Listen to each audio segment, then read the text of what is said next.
Allez. Bon, un petit point sur l'infirmerie. Déjà, Nicolas, Mm.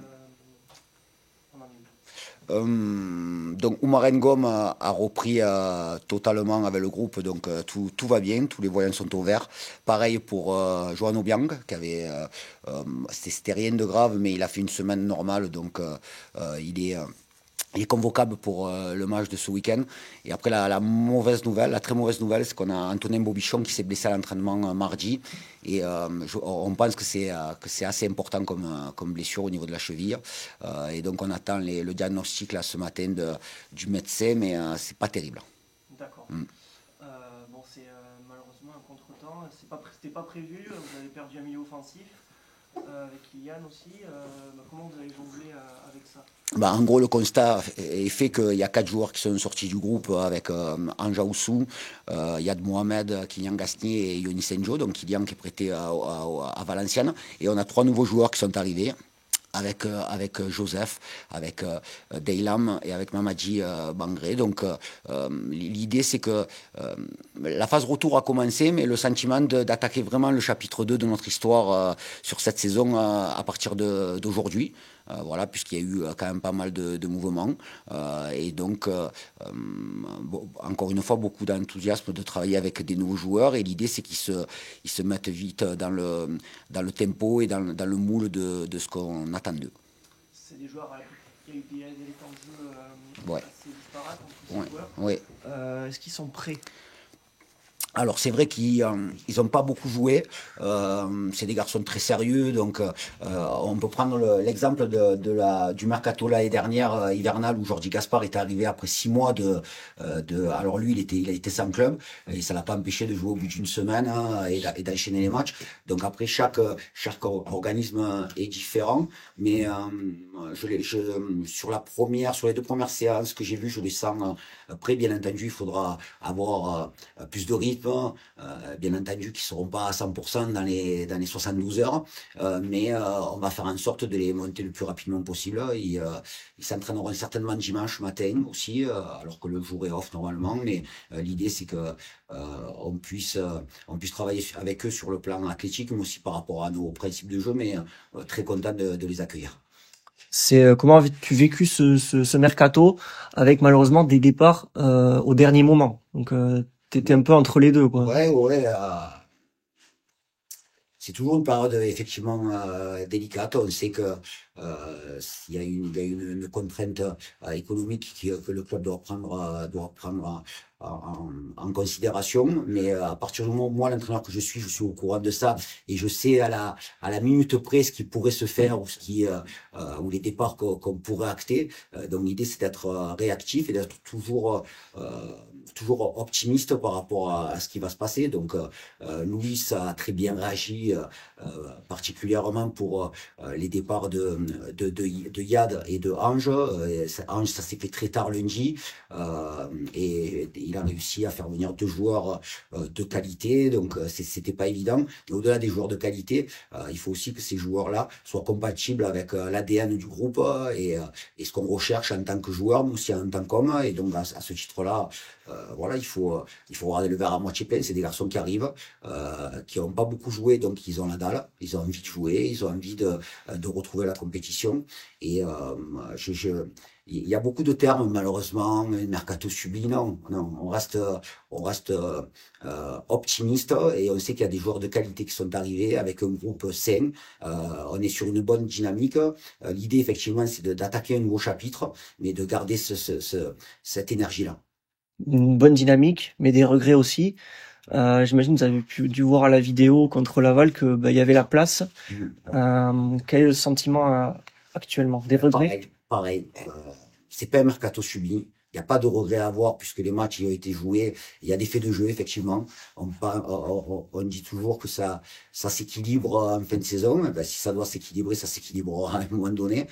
Mais très sincèrement, c'est pas de la méthode Coué, c'est l'idée de pas travailler sur la frustration, quoi, et d'avancer, et de surtout regarder ce qui se passe demain plutôt que de regarder ce qui s'est passé hier.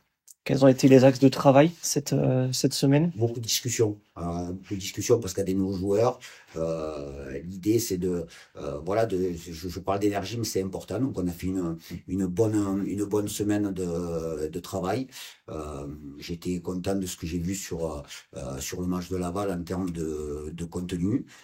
Donc voilà, je suis déterminé, on est déterminé à aller jouer parce que là, aujourd'hui, il n'y a qu'une chose qui doit nous intéresser, c'est le match du PFC. Et on va jouer contre le Cador, l'un des Cadors, voire le Cador de notre championnat. Cette équipe du Paris FC, comment tu vois la trajectoire de cette équipe par rapport au match aller? Tu trouves elle a progressé encore? Elle a progressé, mais c'est un club qui a beaucoup de moyens. On a beaucoup parlé du changement de statut de ce club-là, mais je trouve qu'il y a beaucoup de cohérence par rapport à leur collectif, par rapport à ce qu'ils veulent mettre en place. Cafaro est arrivé, parce que au match aller, c'était une équipe qui jouait en 4-4 de losange, donc ils avaient peut-être un déficit en termes de joueurs offensifs sur les côtés. L'arrivée de Cafaro et la pérennisation de leur organisation 4-2-3-1, oui, c'est une équipe qui est cohérente et qui est très compétitive. Vous avez réussi à être le poil à gratter un petit peu face à ce genre de grosse équipe cette saison, face à Lorient, face à Metz, face à Guingamp. Est-ce que tu sens un surplus de motivation dans le groupe avant d'aborder ce genre de gros match? Je ne ressens pas ce surplus de motivation, euh, mais c'est des challenges, quoi. C'est des challenges. On parle beaucoup de ces clubs-là, mais on s'aperçoit que toutes les semaines, les équipes que l'on rencontre, ça se joue toujours à rien. Et là, effectivement, pour ambitionner un résultat positif à Charletti, il faudra qu'on soit à notre potentiel max. Comment tu arrives à maintenir le groupe en éveil? Là, on est un peu dans une période entre deux, là. On sort de cette période d'entre-deux. On Ouais. sort de cette période d'entre-deux et il y a des joueurs cadres, des relais dans cet effectif-là qui font que ça doit perturber personne ce qui se passe là, puisqu'on est habitué à ce genre de situation. Donc l'idée, c'est de garder notre sérénité, de savoir ce que l'on veut et où on veut aller. Il y a un joueur cadre en plus qui s'est ajouté à l'effectif, Joseph Lopi. Tu le connais un petit peu? Alors, Tu l'as coaché? on n'a pas travaillé ensemble, mais ça fait de nombreuses années que moi, en tant que coach, j'ai couru après, puisque c'est un garçon que j'avais eu au téléphone l'année dernière, on arrive à Pau. C'est un garçon que j'avais eu au téléphone quand j'étais aussi à Nîmes. Euh, c'est un joueur qui a une très bonne relation avec Omar Daf. Je connais très bien Omar Daf. Il m'a toujours dit beaucoup de bien de Joseph. Il arrive dans un vestiaire où il connaît Mehdi Janin, Jean Ruiz. C'est un joueur qui a beaucoup d'expérience et qui est un vrai leader. Donc, très heureux d'accueillir Joseph. Il y a aussi, il en a parlé du mercato hivernal. Se prépare déjà le mercato d'été en coulisses. Toi, tu es en fin de contrat. Quel moment on va devoir tu vas aborder cette question-là et connaître ton avenir. Ouais, nos relations avec les dirigeants sont transparentes. Donc là-dessus, à partir du moment où je demande au groupe et aux joueurs de rester focalisés sur ce qui arrive là, vraiment là aujourd'hui on est dans une conf de préparation du match du PFC et il n'y a que ça qui compte, quoi. Donc moi comme les joueurs, on est vraiment focalisés sur ce match-là. Les autres discussions concernant les joueurs, le staff, on aura le temps de les avoir, mais l'idée c'est vraiment de rester compétitif, garder cette dynamique malgré les mouvements qu'il y a pu avoir et le reste, peu importe le reste aujourd'hui, c'est le match du PFC qui compte. Et le maintien. Le match du PFC qui compte. Merci. Allez, bon, Ousmane, comment vous abordez ce match, là, le groupe du côté du Paris FC, après 6 matchs sans défaite, mais j'imagine un peu de frustration, malgré tout. Oui, un peu de frustration. Sur les deux derniers matchs, on peut quand même prétendre à remporter ces matchs. Donc on l'aborde dans le but de continuer notre série. Donc c'est important. Il faut faire des séries pour exister dans ce championnat. Voilà dans quel état d'esprit on est. Bon, t'as l'habitude de ces périodes de mercato, vous avez perdu 2 joueurs importants. Comment t'as senti le groupe vis-à-vis de cette actualité-là? Bah, j'ai senti le groupe content pour les joueurs qui sont partis, parce que ce sont des joueurs qui sont appréciés du groupe, qu'on travaillait pour. Et avant toute chose, oui, c'était des joueurs importants, mais on est content pour eux et on leur souhaite une très bonne progression, une bonne carrière. Quels ont été les axes de travail de cette semaine à l'entraînement, les axes de progression que tu vois toi? Bah, on a surtout continué dans ce qui nous caractérise, dans ce qu'on sait faire. Ça a été surtout ça. C'est quoi l'efficacité offensive peut-être? Ça a manqué contre Laval, on l'a encore une fois vu. Oui, c'est vrai que ça a un peu manqué. On a des occasions franches qui n'ont pas été conclues. Donc c'est sûr que oui, ça a été travaillé. Malgré tout, ne pas perdre pour un groupe, c'est toujours bon pour la confiance. Et comment? Ne pas perdre, malgré tout, c'est toujours bon pour la confiance. Oui, oui, bien sûr, c'est important de garder cette invincibilité. Et sur ça, on est bien en ce moment. Et comme je l'ai dit, il faut continuer sur ce chemin-là. Parle-nous un petit peu du Paris FC. Tu connais bien ce club. Comment vois-tu sa trajectoire? Mais c'est une belle trajectoire qu'ils sont en train d'emprunter. On connaît leurs ambitions. Ils veulent accéder au niveau supérieur la saison prochaine. Donc non, ils évoluent bien. On vous sent souvent en forme justement face à ces belles équipes. Vous avez réussi à battre Lorient, vous avez été chercher un peu à Metz. Tu sens qu'il y a un surplus de motivation contre ce genre d'équipe pour Pau? Non, peut-être pas un surplus de motivation, mais je ne sais pas comment l'expliquer. C'est vrai qu'on a performé contre, entre guillemets, les équipes, on va dire, un peu mieux classées. Bah, espérons que ça continue, c'est ce que j'ai à dire. Vous êtes à 7 points de la place de barragiste, à 6 points du top 5. C'est un peu un match, une période charnière là, pour savoir ce que vous allez jouer à la suite de la saison. Ouais, c'est vrai que c'est une période charnière. L'équilibre entre le haut et le bas, il est difficile à garder. Mais on va essayer de faire sur les prochains matchs qui arrivent la meilleure série possible pour basculer du bon côté du championnat. Vous avez 29 points, vous avez fixé un objectif de points pour les matchs à venir? Bah, un objectif de points, c'est l'objectif des points du maintien, avant tout. Après, on verra quand est-ce qu'on les atteindra et on verra ce qu'on pourra faire ensuite. Où est-ce que vous le situez, cet objectif de points? Ouais, une quarantaine de points. Ouais, quarantaine de points à obtenir pour un maintien. Parlons un peu de toi. Quel est ton rôle dans ce groupe?